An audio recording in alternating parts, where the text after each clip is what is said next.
Hey everyone, welcome to Movie Marathons HQ, where we do movie marathons connected to new releases and where we enjoy and review some of our favorite movies. This video is part of the Spider-Man Brand New Day Movie Marathon, as well as the Avengers Doomsday Movie Marathon, where we are watching one movie every week as we prepare for the release of Spider-Man Brand New Day in July 2026 and Avengers Doomsday in December 2026. Today we are discussing The Punisher: One Last Kill. Released in 2026 and directed by Reynaldo Marcus Green, this is the third Marvel Studios special presentation on Disney Plus, after Werewolf by Night and the Guardians of the Galaxy Holiday Special. However, this is the first one that has been rated TVMA. This is going to be a spoiler review of this new release, so if you haven't watched it yet and you don't want to be spoiled, save this video to your watch later, and you can also watch my The Punisher: One Last Kill non-spoiler review that was posted the week of its release. So you can go back a few episodes and watch that one because this one is going to have spoilers. Overall, this movie is brutal and violent and very fast-paced and action-packed. I did like this movie. I don't think I'd say I love it, but that's kind of just because the genre is something I don't really love. This really had feelings of John Wick, and while I liked the first John Wick movie and it is really unique and does some cool things, I didn't keep up with those just because they're not really my style of movie. But if you like John Wick, I think you will really like The Punisher: One Last Kill. This version of Frank Castle is played by Jon Bernthal. He first appeared in season 2 of Daredevil when that show was on Netflix. Then he had 2 seasons of his own show on Netflix, and then he appeared in a few episodes of Daredevil Born Again on Disney Plus in season 1. Jon Bernthal really embodies this character very well. He seems to understand him, as brutal and terrible as this character is. Bernthal injects some humanity into him, which is really unique. And in Daredevil season 2, Daredevil, played by Charlie Cox, and Punisher, played by Jon Bernthal, get into some deliciously rich arguments about morality, right and wrong, where the line is, how much you can tolerate from evil before you put an end to it.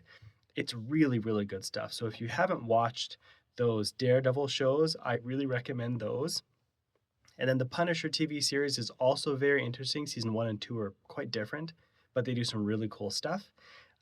If you like The Punisher, definitely go back and watch those. But I'd recommend the Daredevil shows to just about anybody.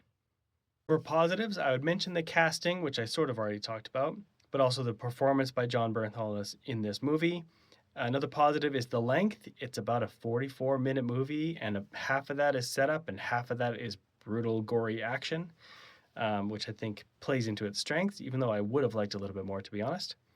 And then the themes of this movie, I think this movie explores some really interesting themes about PTSD and soldiers and returning back to civilian life and stuff. And then for negatives, I would mention the visual effects, particularly one effect which is terrible. And if you've been on the internet and you've looked anything up about this movie, you've seen that shot. And then just another negative is there's some extreme violence. If you're okay with that, cool. And I haven't seen the other Punisher movies back from the early 2000s, so I don't know how this one compares in violence to those two. But it is extreme. This movie is extremely violent, so for me, that's a negative. Spoilers ahead for The Punisher: One Last Kill. So the first positive is the casting. Jon Bernthal is exceptional as Frank Castle. I mentioned this before in the overall thoughts, but he just embodies this character very well. He really seems to understand him and play him with some humanity, which is hard to do. His whole thing is that his family was brutally murdered in front of him, so he's on a crusade to get vengeance on the people who did him wrong, and he does not care who gets in his way. In this movie, they kind of wrap that up. They insinuate that he's now taken out and punished everybody who had anything to do with the tragedy of his family. But just the casting of putting Jon Bernthal in this role is really good. Jon Bernthal has become a little bit typecast, I think. I've seen him in a number of roles, and he does a very similar thing most of the time. And I do like him as an actor, but I've noticed something in a lot of his performances. And so I'm going to demonstrate it for you with a reading from Green Eggs and Ham. What John Bernthal does is he says his line of dialogue and then immediately says the first two lines of the next sentence. Then he pauses, then he says that second line, that second sentence. So for example, he would say in his low, gravelly, gruff voice, "I do not like green eggs and ham. I do not like them, Sam, I am. I would not eat them with a box. I would not eat them with a fox. I would not eat them. I would not eat them here or there. I would not eat them anywhere." So that's what I think John Bernthal does. He is a good actor. He just has the same shtick every time. Another positive is his performance. He actually doesn't do that in this movie. I was watching for it. He does that in the Netflix shows, both of them, and in his own Punisher show, and in other roles that I've seen him in. But he kind of didn't do that little shtick he does in this movie. I think his performance is pretty good. You can see, and it's visually the way that Reynaldo Marcus Green brings it to the screen, but you can see that the character is going through a lot. He's had this singular laser-like focus since the tragedy of his family, where he needed vengeance and he needed to punish everybody who was responsible. But then in this movie, he hits that, and then you can feel that Frank is like, now what? I have gone way far past the line. I've crossed the line of no return from my humanity, from everything that I've done to people. So what do I do now?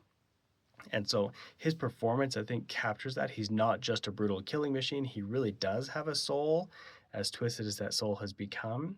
And I think that's a credit to John Bernthal's performance. And there are other actors in this movie and other parts to play, but it really is a solo tour de force driving the whole movie type of performance.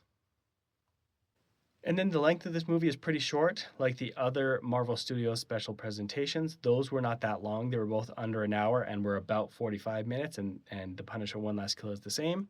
So it's not a feature-length movie with all the bells and whistles. It is just a quick story. And as I mentioned before, the first about 21 minutes are set up and kind of getting us acclimatized to where Frank is. And then the rest of the movie is just nonstop action. So I think that serves it well. As we got to the end of the movie, I kind of thought I'd like more. I didn't really want more violence. I just wanted more from the character, a little bit more resolution and how he fits in the world and what he's doing next. But we do get enough of the movie. So the length is positive if you just want a quick watch. And then the length of this movie is pretty short, like the other Marvel Studios special presentations. Those were not that long. They were both under an hour and were about 45 minutes, and The Punisher One Last Kill is the same. So it's not a feature-length movie with all the bells and whistles. It is just a quick story. And as I mentioned before, the first about 21 minutes are set up and kind of getting us acclimatized to where Frank is. And then the rest of the movie is just nonstop action. So I think that serves it well. As we got to the end of the movie, I kind of thought I'd like more. I didn't really want more violence. I just wanted more from the character, a little bit more resolution and how he fits in the world and what he's doing next. But we do get enough of the movie. So the length is positive if you just want a quick watch. And last, the themes of this movie are very strong. Frank Castle in this version is different than the comic book version. In this version, he was a reconnaissance Marine sent to Afghanistan, and he saw the horrors of war. And then he came back and did his best to adjust to civilian life. He had a wife and 2 children, and he loved his family and just wanted to be a good husband and a good father. And then that's all ripped away from him. In the Punisher TV series, you learn more about how that happened and who was involved and stuff. But just the themes of an ex-military trying to fit into civilian life and the horrors that he saw that still plague him, but then he keeps committing similar acts of terrible things when he's back. So he's still at war. And then there's a great cameo here by Karen Page, played by Deborah Ann Wall, who's a really exceptional actor as well. She's in the Daredevil shows and the Punisher show and Daredevil Born Again. She's also in the Defenders show, which is not worth watching on Netflix. I didn't think it was very good at all. But Karen Page comes back, and she had a really strong friendship motivator type relationship with Frank in the Netflix show. And so she appears to him, but it ends up being a vision. And she challenges him. She says, when you came back from your tours in Afghanistan, you were still there. You never really came home. And so then he kind of has to grapple with that theme of coming back home from war, but still living in it. And then because of his choices, justified or not, he is still living in a warfare type mentality against all of these people who did him wrong and did his family wrong.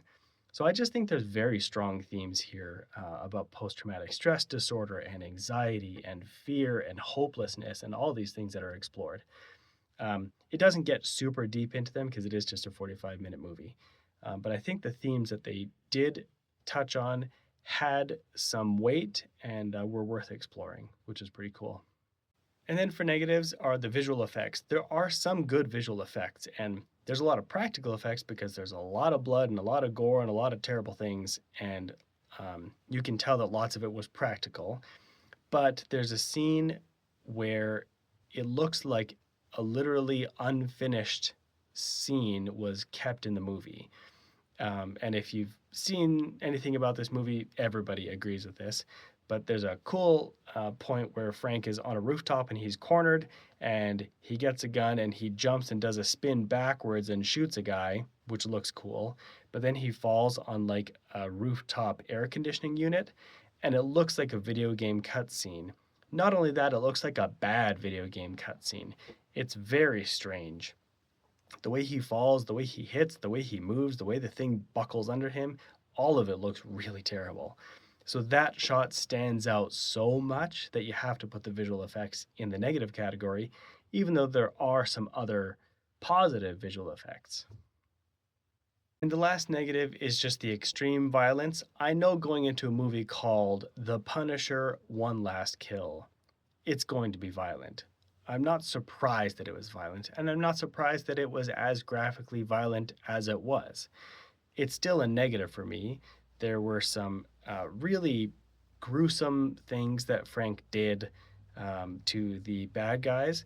It was really gross, really visceral, and there were some scenes that I had to turn away. I had to not watch, especially a scene that involves a blue pen. And if you've seen it, you know exactly what it is. It was very gratuitous and harsh and terrible. So I knew going into the movie that I was going to see that. So it's on me. And I don't mean I'm putting it in the negative category because I was surprised or something. For me, it's still a negative because I don't tend to like that kind of stuff. So I watched it anyways, I guess, though. But for me, that would be a negative, and for others, it might not be. I forgot to mention this, but one thing that I think was missing in this movie had to do with the music. In the Netflix Punisher show, there's a theme song written by Tyler Bates, which is so cool and really fits the character, and it just makes him feel like an outlaw. I think it would have been great to have that musical selection as part of the score here in One Last Kill. It was Chris Bowers who did the music for One Last Kill and chose not to, at least from what I heard, chose not to include any of that Netflix music by Tyler Bates. And I just think that would have been a really cool Easter egg. Kind of pull it together like this is the same character from the Netflix. And thank you, fans who watched that. And now here you are seeing this special presentation. So he chose not to do that, which I think was a missed opportunity. And then this is just a nitpick, but I thought it was really strange how they introduced Karen Page. So Karen Page, as I mentioned, is played by Deborah Ann Wall, and she appears here. So if you've watched the Netflix stuff, then you would know who that is and know that they had a really supportive friendship. But in One Last Kill, when she's introduced, her back is to the audience. So it's a bit of a mystery for a second or two. Who is it? And then she turns around, but the way it's lit, she's like completely in shadow. So if you don't know who that is, you still don't know who that is. And then she turns and faces Frank, but she doesn't introduce herself. He doesn't introduce her. And so I knew who that was because I've watched all the Netflix stuff. But if you didn't watch that, did they even say her name? Did they even say who that is? And I feel like if I was a viewer who hadn't watched any of that Netflix stuff, I might think, oh, he's hallucinating his wife because it's a beautiful woman about his age. So you might think that's who it is. But there's a different actress who plays his wife, and she's kind of in that little flashback thing. But it's so quick that you might think this is her. It just is confusing. So to introduce her with her back facing the audience and then just make it really vague who she is, I think is just a weird way to do it. So I didn't like that part. Now, how might the Punisher One Last Kill connect to Spider-Man Brand New Day? We know that Jon Bernthal will be reprising his role as Frank Castle and the Punisher in Spider-Man Brand New Day. And in the first trailer for Brand New Day, we actually see the Punisher in at least two scenes, a daytime scene and a nighttime scene. These two characters have a long history in the comics. The Punisher was actually introduced through the Spider-Man comics in 1974 as an antagonist to Spider-Man, but then he kept going and they gave him his own thing. I think they'll play off of the different moral codes that they have. Spider-Man is family friendly and the Punisher is very much not family friendly, so I think they'll play on that. And he will also be wearing the costume he had at the end of One Last Kill. I do prefer the costume he had in the Punisher show, where the bulletproof vest kind of gave the shapes and the design of the skull he wears, but he updated it in One Last Kill. Now, how might the Punisher One Last Kill connect to Avengers Doomsday? I don't think it's going to have a direct connection. Jon Bernthal is not on the cast list for Avengers Doomsday, so I don't think we'll be seeing the Punisher in that movie. However, I do wonder why Marvel Studios would make this movie and set it up. We are going to see the Punisher played by Jon Bernthal in Spider-Man Brand New Day, which comes out before Doomsday. So there is that set up where he will be in a movie that sets up Doomsday. But I don't think he's going to have a direct role to play in Doomsday. I think maybe he will show up in Secret Wars, because I just don't know why they would greenlight a movie like this if it wasn't going to pay off later on. And since it's not going to be Doomsday, I think it may be Secret Wars. So that's my spoiler review of The Punisher One Last Kill. What did you think of this movie, and how do you think it may connect to Spider-Man Brand New Day or Avengers Doomsday? Make sure to let me know in the comments below. Follow Movie Marathons HQ on Instagram, TikTok, and YouTube, and also on Letterboxd, where you can see all of the movie marathons that we've done and are doing right now, including the Toy Story 5 movie marathon. Depending on when you're watching this, the next movie in this marathon is kind of in between the Venom movies and Spider-Man 1 and 2. So that's where we are originally, but since I'm doing two videos for this movie, it's kind of hard to know exactly where you're going to watch it. But that's where we are in the overall marathons. See you at the movies. You can watch my full review of this movie over on YouTube.